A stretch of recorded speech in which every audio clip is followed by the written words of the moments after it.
नमस्कार। आज के इस वीडियो में हम जानेंगे भारत के संविधान के अनुच्छेद 52, 53, 54 और 55 के बारे में। एक अलग भाग है, बहुत ज़रूरी है इनके बारे में जानना। सभी अनुच्छेद ज़रूरी होते हैं, परंतु ये कुछ जो अनुच्छेद हैं ये काफ़ी ज़्यादा आवश्यक है ना, जो आपके सभी प्रतियोगी परीक्षाओं में एक बहुत महत्वपूर्ण भूमिका निभाएंगे। पूरे संविधान की 1 से लेके 55 तक पूरा अभी तक हमने जो बनाया है और आगे आने वाले समय में और भी बनाएंगे। प्लेलिस्ट की लिंक जो है डिस्क्रिप्शन में है, प्लीज़ उसको जा कर के देखिए। बहुत अच्छी वो प्लेलिस्ट है और आपका सपोर्ट उसमें निरंतर मिलता रहता है। आइए जानते हैं अनुच्छेद 52 के बारे में। सबसे मतलब जो पहला अनुच्छेद है और मोस्ट इम्पॉर्टेंट अनुच्छेद जिसको कहा जाना चाहिए और बहुत सिंपल भी, भारत का एक राष्ट्रपति होगा। ये क्लियरिफाई करता है कि भारत का एक राष्ट्रपति होगा, बस, है ना। आप ऑफिशियल डॉक्यूमेंट्स में भी देखेंगे, आप कहीं पर भी देखेंगे, the single line is mentioned there कि भारत का एक राष्ट्रपति होगा। तो इस चीज़ को अपने को ध्यान में रखना है ना। बस इसके अलावा और कुछ भी नहीं है। तो मगर आगे आने वाले जो अनुच्छेद हैं उसमें इतनी सारी जानकारियां हैं कि आप धीरे धीरे समझेंगे। पूरा राष्ट्रपति टॉपिक अलग से पढ़ने की आवश्यकता नहीं है ना। इनको अगर अच्छे से समझ लेते हैं तो ठीक है। तो अनुच्छेद 52 भारत का एक राष्ट्रपति होगा। चलिए अनुच्छेद 53 के बारे में जानते हैं। अनुच्छेद 53 जो है ये संघ की कार्यपालिका के बारे में मुख्य शक्तियों और जिम्मेदारियों को स्पष्ट करता है ये भी राष्ट्रपति के उसमें, है ना।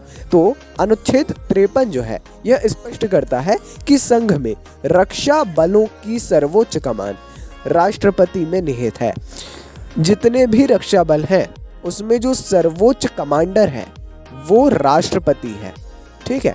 ये आप लोगों को ध्यान में रखना है। ये एक बहुत कॉमन सी चीज़ है जो आप तैयारी शुरू करने से पहले ही पता होती है ना। मगर किस अनुच्छेद के अंतर्गत है?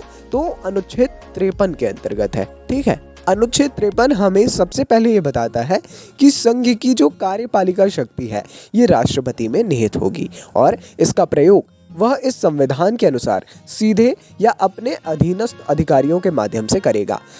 कार्यपालिका जो शक्ति है ना, जो कार्यपालिका शक्ति है वो सारी शक्तियां अंततः राष्ट्रपति के पास में है, ठीक है। वो इन शक्तियों का प्रयोग स्वयं भी कर सकता है, अपने अधीनस्थ अधिकारियों को निर्देशित करके भी कर सकता है। और दूसरा पॉइंट है, राष्ट्रपति संघ के समस्त सशस्त्र सेनाओं का सर्वोच्च सेना नायक होगा। ये हमने आपको बताया। उन्हें सेना के सभी प्रमुख निर्देश और संघ के रक्षा बलों की सर्वोच्च कमान स्वीकृति देने का अधिकार होगा, है ना। इस शक्ति का प्रयोग कानून द्वारा विनियमित किया जाएगा। कानून के द्वारा इस शक्ति का जो प्रयोग है उसे विनियमित किया जाएगा। कोई कंफ्यूजन की बात नहीं है ना। अनुच्छेद 53 ही हमें बताता है कि राष्ट्रपति को सभी प्रकार के आपातकाल लगाने और हटाने का अधिकार है, ठीक है।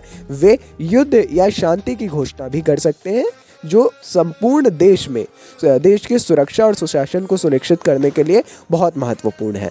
सबसे ज़्यादा ज़रूरी चीज़ है इमरजेंसी के बारे में समझना। कहाँ उल्लेख है? अनुच्छेद 53 में। ये है पढ़ने की कला ही ये है। अगर आप प्रतियोगी परीक्षा के लिए पढ़ रहे हैं तो पढ़ने की कला है शब्दों का चयन करना, शब्दों को दिमाग में बैठा लेना। आपातकाल की बात अनुच्छेद 53 में, सेना नायक की बात अनुच्छेद 53 में।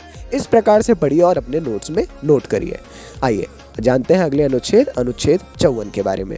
अनुच्छेद 54 राष्ट्रपति के चुनाव से संबंधित है। क्या है? राष्ट्रपति का चुनाव एक निर्वाचक मंडल के सदस्यों द्वारा किया जाएगा जिसमें निम्नलिखित शामिल होंगे। एक, संसद के दोनों सदनों मतलब लोकसभा और राज्यसभा दोनों सदनों के निर्वाचित सदस्य और राज्यों इंक्लूडिंग दिल्ली और पुडुचेरी। यहाँ हमने नीचे लिखा है कि इस अनुच्छेद 54 और 55 दोनों में ही राज्य के अंतर्गत राष्ट्रीय राजधानी क्षेत्र दिल्ली और संघ राज्य क्षेत्र पुडुचेरी शामिल है और राज्य की विधानसभाओं के निर्वाचित सदस्य इस चुनाव की प्रक्रिया में शामिल होंगे एज अ वोटर। वो भी वोट करेंगे, है ना। ये संविधान में ही इसके बारे में लिखा है। किस अनुच्छेद में लिखा है राष्ट्रपति का चुनाव? अनुच्छेद 54 में, है ना। तो ये जो अनुच्छेद 54 है ये हमें सिर्फ इतनी बात को बताता है। बिल्कुल भी कंफ्यूज होने की आवश्यकता इसमें नहीं है। आइए जानते हैं हम अनुच्छेद 55 के बारे में। वो भी चुनाव से ही संबंधित है ना। उसमें परंतु पद्धति बताई गई है, रीति बताई गई है किस प्रकार की होगी। आइए समझते हैं अनुच्छेद 55 के बारे में। जैसा हमने बताया, राष्ट्रपति के चुनाव की रीति अनुच्छेद 55 में स्पष्ट की गई है। पहला, जहां तक संभव हो राष्ट्रपति के निर्वाचन में विभिन्न राज्यों के प्रतिनिधित्व के पैमाने में एक रूपता होगी। मतलब ज्यादा से ज्यादा ये प्रयास किया जाए जहां तक संभव हो वहां तक कि राष्ट्रपति के निर्वाचन में सभी राज्यों का एक जैसा प्रतिनिधित्व देखने को मिले। दूसरा पॉइंट बताता है कि राज्यों के बीच परस्पर ऐसी एकरूपता तथा समग्र रूप से राज्यों और संघ के बीच समता सुनिश्चित करने के प्रयोजन के लिए संसद के प्रत्येक निर्वाचित सदस्य और प्रत्येक राज्य की विधानसभा के प्रत्येक निर्वाचित सदस्य को ऐसे चुनाव में डाले जाने वाले मतों की संख्या निम्नलिखित तरीकों से निर्धारित की जाएगी। मतलब कितने वोट्स दे सकते हैं, है ना। वो मतलब एक व्यक्ति एक वोट देगा, मगर उस पूरे राज्य या उस पूरे सदन से कितने वोट्स दिए जाएंगे, ये निर्धारित करने के लिए क्या पद्धतियां अपनाई जाती हैं। बहुत ज़्यादा ये कंफ्यूजिंग है, परेशान बिल्कुल भी नहीं होना है, ठीक है। आइए उसको समझते हैं। चलिए, इसका पहला पॉइंट बता रहा है, किसी भी राज्य की विधानसभा के जो निर्वाचित सदस्य हैं अथवा मतलब विधायक हैं, उनके पास में वोट कितने होंगे, जितने राज्य की जनसंख्या को विधानसभा के निर्वाचित सदस्यों की कुल संख्या से भाग देने पर जो हमें भागफल मिलेगा, है ना, उसमें 1000 के जितने गुणज होंगे। उस पे थोड़ा कंफ्यूजिंग है, एक बार फिर से बैक जाइए, सुनिए, ठीक है। सुनने पर आधारित है, ठीक है, वो है, बहुत सिंपल है ना। अगर आप दोबारा सुन रहे हैं तो आपको समझ में आ गया होगा। और दूसरा पॉइंट है, यदि 1000 के उक्त गुणजों को लेने पर 500 से कम नहीं है, मतलब जो शेष बच रहा है वो 500 से कम नहीं है, तो क में जो मतलब फर्स्ट पॉइंट में जो निर्दिष्ट प्रत्येक सदस्य के मत में एक और वृद्धि कर दी जाएगी, ठीक है, एक और वृद्धि इसमें की जाएगी, ये ऐसा बता रहा है।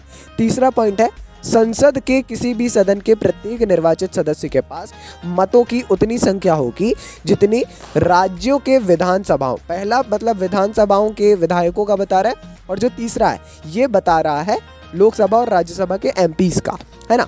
निर्वाचित सदस्य के पास मतों की उतनी संख्या होगी जितनी राज्यों की विधानसभाओं के सदस्यों को आवंटित कुल मतों की संख्या को संसद के दोनों सदनों के निर्वाचित सदस्यों की कुल संख्या से भाग देने पर प्राप्त हो। बहुत जरूरी है ना। नहीं समझ में आए एक बार जरूर देख लीजिए।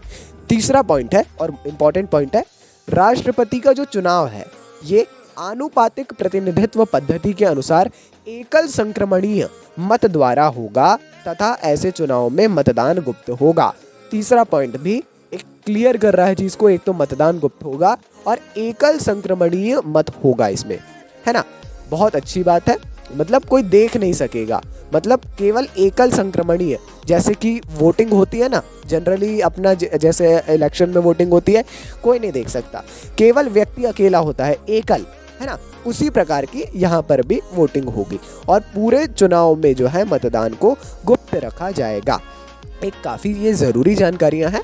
जैसा हमने बताया 52, 53, 54, 55 ये पूरी राष्ट्रपति की शक्तियों, राष्ट्रपति पर ही आधारित है। अब चुनाव हो गया, फिर शक्तियाँ हैं, अभी आने वाले समय में बहुत सारी चीज़ें हैं, है ना।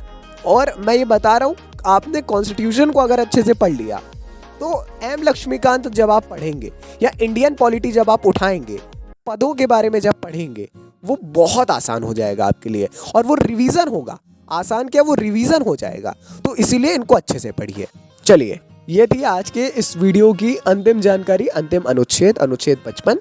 56 से लेकर के आगे के जितने अनुच्छेद हैं निष्फिक्र रहिए, आएंगे हम वीकली, मतलब हर रविवार को करंट अफेयर्स भी डाल रहे हैं, उसको भी अवश्य देखिएगा, ठीक है। और कोई भी कंफ्यूजन हो तो ज़रूर कमेंट सेक्शन में हमसे पूछ लीजिए। नमस्कार, डायनामिक इम्पल्शन।